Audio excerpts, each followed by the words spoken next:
नमस्ते. मी गणेश दिवेकर. सत्यवेद न्यूजमध्ये आपल्या सर्वांचं स्वागत करतो.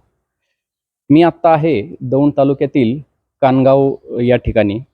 कानगाव या ठिकाणी गेल्या 5 दिवसापासून रयत क्रांती संघटनेचे भानदास सुरेश शिंदे हे महाराष्ट्र प्रवक्ते आहेत. ते शेतकऱ्यांच्या प्रश्नासाठी हे या ठिकाणी उपोषण करत आहेत. आपण त्यांच्याशी बोलण्याचा प्रयत्न करूयात, जाणून घेऊयात की नक्की हे उपोषण कशासाठी चालू आहेत आणि त्यांच्या प्रमुख मागण्या काय आहेत आणि यावर प्रशासनाने आतापर्यंत काय ॲक्शन घेतली आहे, नाही घेतली आहे, जे काय आहे ते आपण त्यांच्याकडून जाणून घेऊयात. नमस्ते. प्रथमतः तुमचं नाव सांगा. मी भानुदास शिंदे, रयत क्रांती संघटनेचा राज्य प्रवक्ता म्हणून काम पाहतो. आज उपोषणाचा 5वा दिवस आहे. वास्तविक पाहता या उपोषणाच्या माध्यमातून आम्ही शासनापुढे 10 मागण्या ठेवल्या आहेत. सदर 10 मागण्याचे निवेदन आम्ही शासनाला तब्बल 1 महिन्यापूर्वी संबंधित सर्व विभागांना दिलेले आहेत. उपोषणाला बसण्यापूर्वी सुद्धा त्यांनी दखल घेतली नाही. आता उपोषणाला 5 दिवस झाले तरी अद्यापही दखल घेतली नाही. म्हणून आम्ही आज पुन्हा मेलद्वारे राज्याचे मुख्यमंत्री देवेंद्र फडणवीस साहेब यांना पुन्हा नव्याने सर्व 10 मागण्याचे निवेदनाचे स्मरणपत्र दिले आहे. या 10 मागण्या सर्व लोकांच्या, शेतकऱ्यांच्या व समाज घटकाच्या व्यक्ती व प्रापंचिक जीवनाशी निगडीत आहेत. त्यातली प्रमुख पहिली मागणी की राज्यामध्ये पहिल्यांदा असं झालं की शासनाने कर्जमाफी दिली, परंतु कर्जमाफीच्या यादीत नाव आलं नाही, म्हणून राज्यातील 2 शेतकऱ्यांनी आत्महत्या केल्या. म्हणून आमची मागणी आहे की 3ही कर्जमाफीपासून वंचित असलेल्या शेतकऱ्यांचा 7/12 कोरा करा. तसेच आमच्या गावातील एक सिमेंट कंपनीचा विषय अतिशय महत्त्वाचा आहे.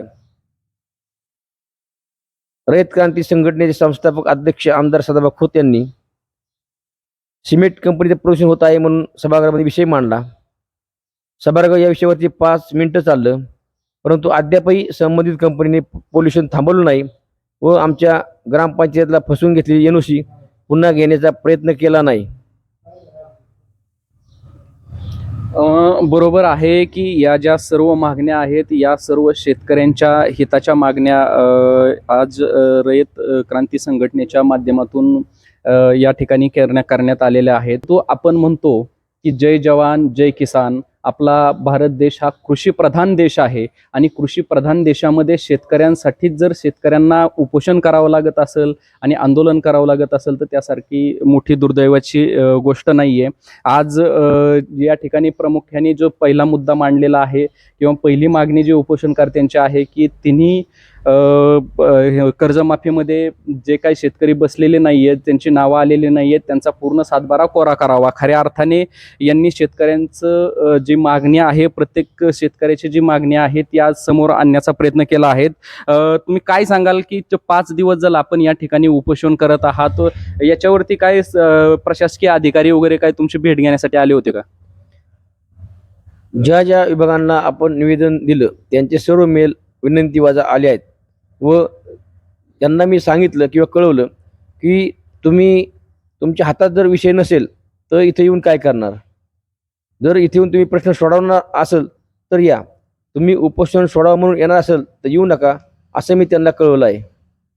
कारण मागण्या आमच्या जीवनमानाशी निगडीत आहेत.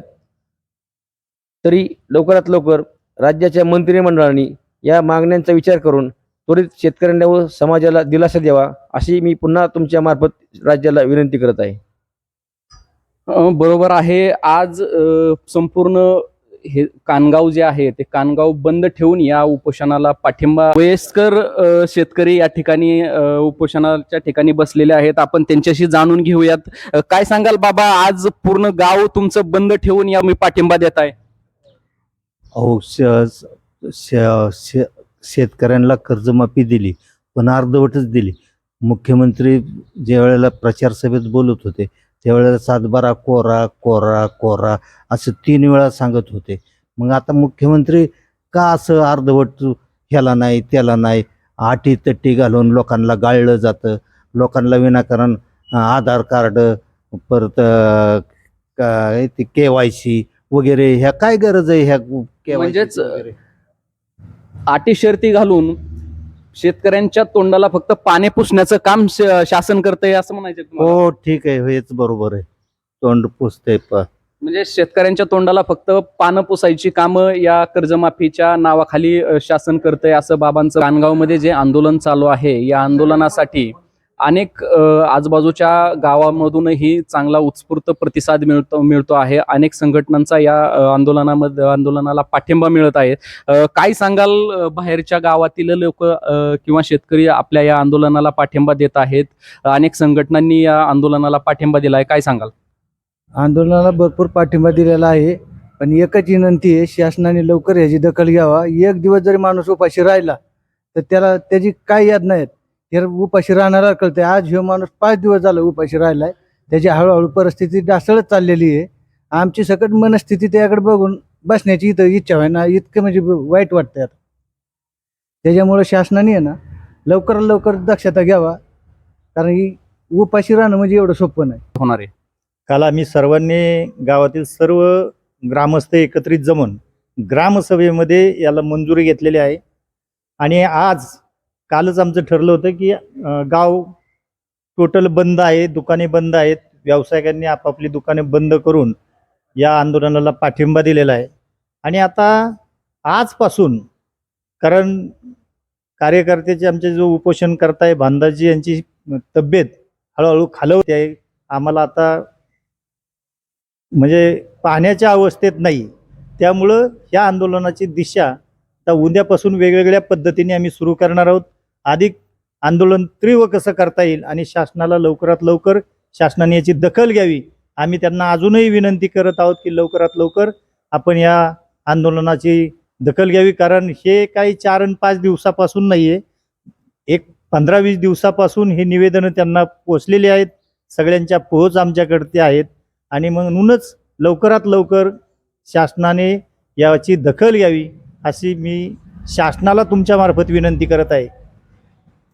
बरोबर आहे. जर हे आंदोलन हे उपोषण थांबलं नाही तर इथून पुढच्या काळामध्ये कानगाव ग्रामस्थ हे आक्रमक पवित्रा घेण्याच्या भूमिकेमध्ये आहेत.